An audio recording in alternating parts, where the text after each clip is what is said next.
My name is Isabella Bennett, and I never thought I'd be the kind of woman who'd have to fight for her place in her own home.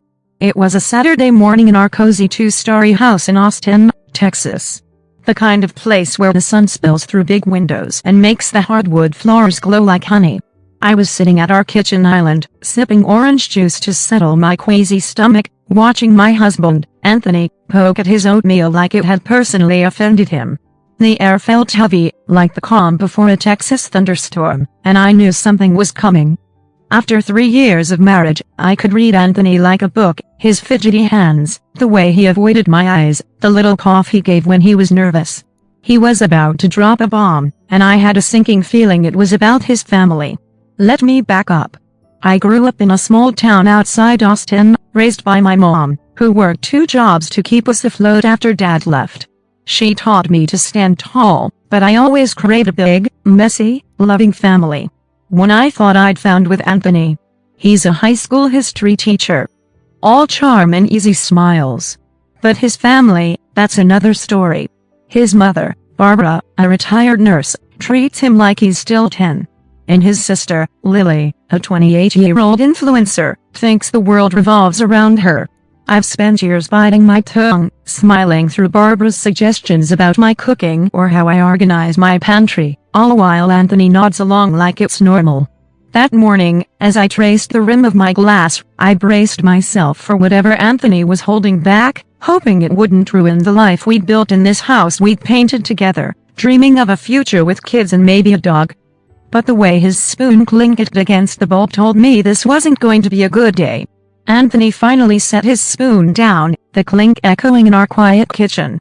He cleared his throat, staring at the countertop like it held the secrets of the universe. "Isabella," he said, his voice tight. "Mom and Lily are coming to visit tomorrow." My stomach twisted, and not just from the morning sickness I hadn't told him about yet. Barbara and Lily's last visit had left me fuming for days after Barbara rearranged my spice rack and called my chili too rustic. I forced a smile, gripping my glass. "Great, just remind them our guest room isn't a 5-star suite. Last time, your mom said the bed was too firm for her back." Anthony shifted, his fingers shredding a napkin into tiny pieces. "There's something else," he mumbled, eyes darting to the window. "Lily's pregnant and she says being around you makes her nauseous. Like her morning sickness gets worse. I was thinking maybe you could stay at your mom's in Dallas while they're here." The words hit like a slap. My glass froze halfway to my lips, orange juice sloshing onto the counter. "Excuse me," I said, my voice low but sharp enough to cut through the tension. "You're asking me to leave our home because your sister doesn't like my presence." Anthony winced, his brown eyes flickering with guilt. "It's just for a few days, Isabella. You know how sensitive Lily is right now." "Sensitive?" Lily, who posted every ultrasound with #blessed baby, thought I was the problem. I'd spent years hosting her, smiling through her complaints about my coffee or Wi-Fi speed, all while Anthony played peacemaker. My heart pounded, a mix of hurt and rage bubbling up. I dreamed of building a family here in this house we'd made ours, but now I was being pushed out like an unwanted guest. And the worst part, I hadn't even told him my own secret yet. I set my glass down hard, the thud echoing my rising anger. "Anthony," I said, my voice trembling with a calm that felt dangerous even to me. "Do you have any idea how insane that sounds? Kicking me out of my home for Lily's hormones?" My hands shook as I leaned forward, staring into his guilty eyes. For 3 years, I'd bent over backward for his family, cooking Barbara's favorite brisket, ignoring Lily's snide comments about my basic decor. But this was a betrayal I couldn't swallow. I took a deep breath, feeling the weight of my secret pressing against my chest. "You want to know something? I'm pregnant, too, Anthony. 6 weeks. I was planning a big reveal. Maybe a cute dinner with baby booties on the table. But since Lily's calling the shots, I guess I had to spill it now." Anthony's jaw dropped, his spoon clattering onto the counter. "What? Isabella, why didn't you tell me?" His voice cracked, a mix of shock and something like hurt, as if I was the one blindsiding him. "Why?" I snapped, my throat tightening. "So you could do exactly this? Put me in a corner. Make me choose between your sister's comfort and my own. I'm your wife, Anthony. We picked out this house, painted these walls, planned a life together, and now you're shoving me aside because Lily's nauseous. My eyes stung, but I refused to cry. I'd grown up watching my mom fight for every scrap of respect. She didn't raise me to crumble. I stood, pacing toward the window, staring at the oak tree we planted last spring, a symbol of our shared dreams. How quickly those dreams felt like they were slipping away. All because Anthony couldn't stand up to his family. I turned from the window, my heart racing as I faced Anthony. Tell me, whose pregnancy matters more, mine or Lily's? My voice was sharp, cutting through the kitchen's silence. Anthony opened his mouth, then closed it, his hands gripping the edge of the counter. Isabella, that's not fair. Mom and Lily, they're family, too. I laughed, a bitter sound that surprised even me. Family? And what am I? Some roommate you can send packing? I'm your wife, Anthony. I've put up with Barbara telling me my mac and cheese is too dry. Lily whining about my Wi-Fi. All while you sit there silent like I'm the hired help. I stepped closer, my hands gesturing wildly. Do you know what I go through? I wake up every morning sick to my stomach. But I still make your coffee because you love that stupid French press.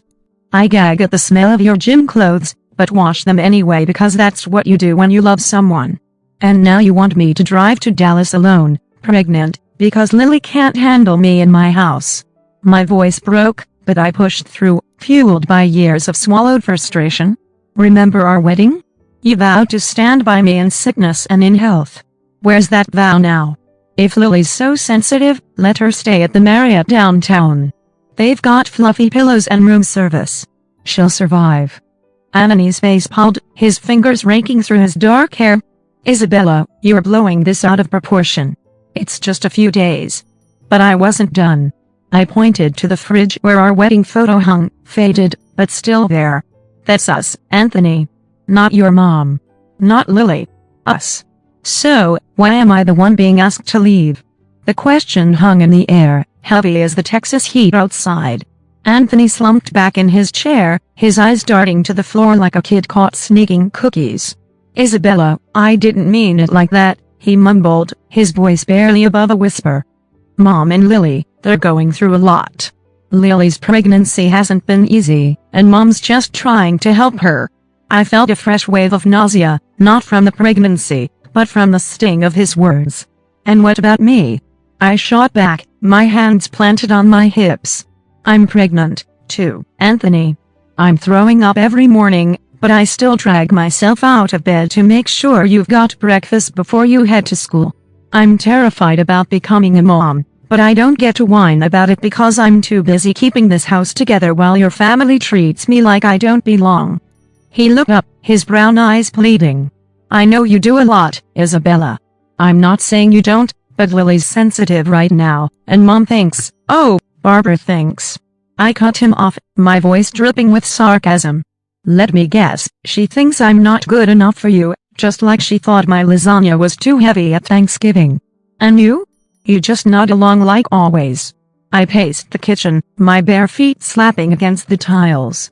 I had an ultrasound scheduled for Thursday, Anthony. I wanted you there to see our baby's heartbeat. But now I'm supposed to be in Dallas alone while you play host to your sister's tantrums. He flinched, his hands twisting the napkin into knots. Isabella, I didn't know about the baby. I just thought it'd be easier. Easier. That word burned. I stopped pacing, staring at the man I'd promised my life to, wondering how we'd gotten here, where easier meant pushing me out of my own home. I leaned against the kitchen counter, my heart pounding so loud I swore Anthony could hear it. Enough, Anthony, I said, my voice steady despite the storm inside me. You need to decide right now. Are you my husband or are you still Barbara's little boy? Because I'm done playing second fiddle to your family. My words hung in the air, sharp and final. I crossed my arms, feeling the weight of my wedding ring on my finger. If Lily is so uncomfortable around me, there's a Marriott 5 minutes away with a pool and continental breakfast. Let her deal with her nausea there. But me, I'm not leaving my home. Anthony's eyes widened, his mouth opening like he wanted to argue, but I wasn't finished. And let's talk about your mom, I continued, my voice rising. Every time she's here, it's Isabella, your curtains are too bright. Or, Isabella, you're folding towels wrong. And you? You just sit there letting her treat me like I'm the maid. Last month, she told me my banana bread was too crumbly in front of everyone, and you didn't say a word. I pointed to the cupboard where Barbara's Scotty teacups sat. A gift I'd never liked but kept to avoid a fight. I've tried, Anthony. I've smiled. I've cooked. I've cleaned. All while feeling like I'm auditioning for a family that'll never accept me. But I'm pregnant now, and I deserve better. So, choose. Are you with me or are you with them? Because if you pick them, I'll make sure I'm comfortable without you. My chest heaved, tears prickling my eyes, but I held his gaze, daring him to answer. The kitchen clock ticked loudly, each second stretching like a lifetime, as I waited for the man I loved to show me where his loyalty lay. The next morning, I stayed in bed, my silk robe, Carol's birthday gift, wrapped around me like armor. Through the wall, I heard Anthony muttering as he fumbled in the kitchen, pots clanging, and the faint smell of burnt toast wafting upstairs. I smirked, pulling the blanket higher. Let him sweat it out. He begged me to help, but I'd refused, citing my own morning sickness. If Lily could use hers as an excuse, so could I. The doorbell rang an hour early. Typical Barbara and Lily, always throwing us off. I took a deep breath, squared my shoulders, and headed downstairs, ready for battle. The kitchen was a mess. Flour dusted Anthony's cheek and the air of charred bacon. "Morning, darling," I said sweetly, pouring myself water as Anthony shot me a desperate look. "Having fun?" Before he could answer, Barbara's voice pierced the air. "Anthony, honey, what's that smell? Is something burning?" She swept in, her perfume overwhelming, followed by Lily in a flowy dress that screamed, "Look at my bump." Lily wrinkled her nose. "It's so stuffy in here, Anthony. You know I can't handle that." I stepped forward, one hand on my stomach, mimicking her gesture. "Good morning, Barbara." "Lily," I said, my smile tight. "Sorry about the chaos. I'd help, but I'm dealing with terrible morning sickness. You know how it is, Lily, right? First trimester is the nightmare." The room went silent. Barbara's mouth fell open and Lily froze, her eyes narrowing. "You're pregnant," Barbara stammered, glancing at Anthony, who fumbled with his spatula. "I just found out," he mumbled. I tilted my head, my voice icy. "Oh, didn't Anthony tell you? Guess it slipped his mind when you asked me to leave my own home because Lily's nauseous." Funny how that works. The air crackled with tension, and I stood tall, ready to claim my place. The kitchen felt like a battlefield. The smell of burnt bacon hanging heavy as Barbara and Lily stared at me stunned. "Leave your home," Barbara repeated, her voice sharp. "Isabella, you're being dramatic." Lily clutched her dress, pouting. "I just need a comfortable space, Isabella. It's not personal." I laughed, a cold, brittle sound. "Not personal. You asked Anthony to kick me out because I make you nauseous. But guess what? I'm pregnant, too. And your perfume, Barbara, makes me want to hurl. Should I ask you to leave?" Lily gasped and Barbara's lips pursed tight. Anthony stood frozen by the stove, his spatula dangling uselessly. I leaned against the counter, my heart pounding, but my voice steady. "This is my home. I'm not going anywhere. If you can't handle that, Lily, the Marriott's got great Wi-Fi for your Instagram posts." Barbara tried to intervene, her tone patronizing. "Isabella, we're family. Let's not make a fuss." But before I could fire back, Anthony did something I never expected.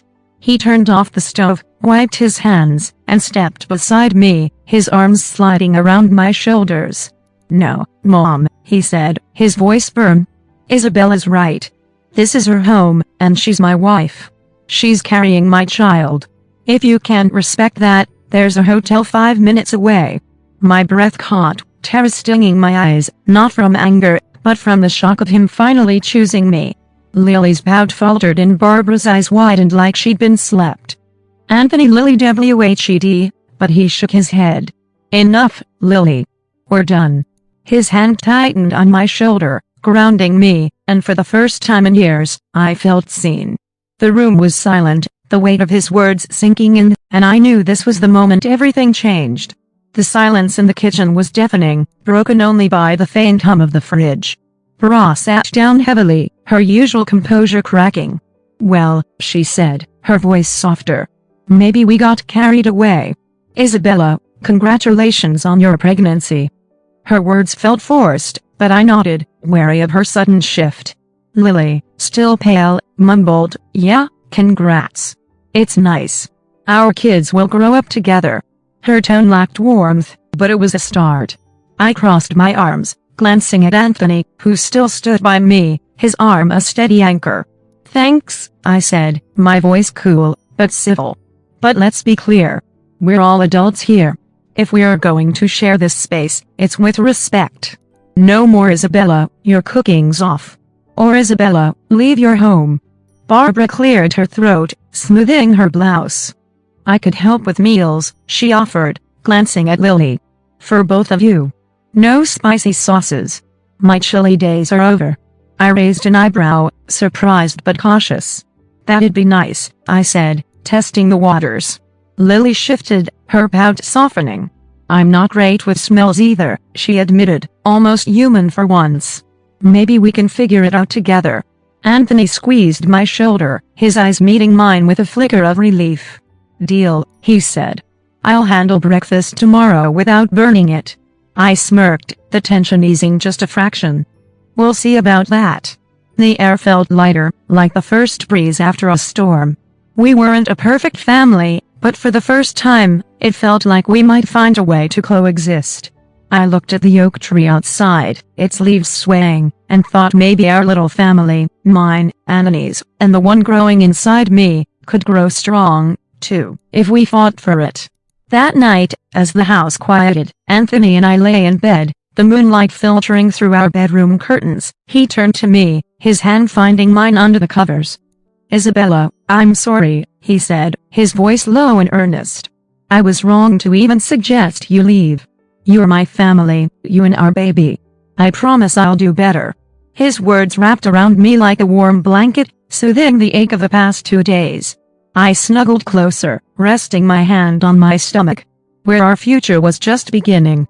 "Don't forget that," I whispered, my eyes heavy. "This is our home, Anthony." "Us," he kissed my forehead, murmuring. "Never again. I swear." I closed my eyes, letting the weight of his promise settle, feeling a spark of hope that our little family could weather any storm. The next day, Barbara and Lily stayed, and we found a fragile rhythm, shared meals, careful words, and small steps toward understanding. It wasn't perfect, but it was a start, like planting a seed, and trusting it'll grow. Our oak tree outside stood tall, a reminder of what we could build if we held on. To everyone who's followed this journey, thank you.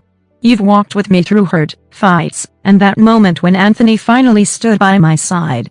If this story hit home, hit that subscribe button and join us. Every fight, every tear, every triumph, it's all part of building a family, one messy, beautiful step at a time. Keep standing up for your own truth, and I'll see you at the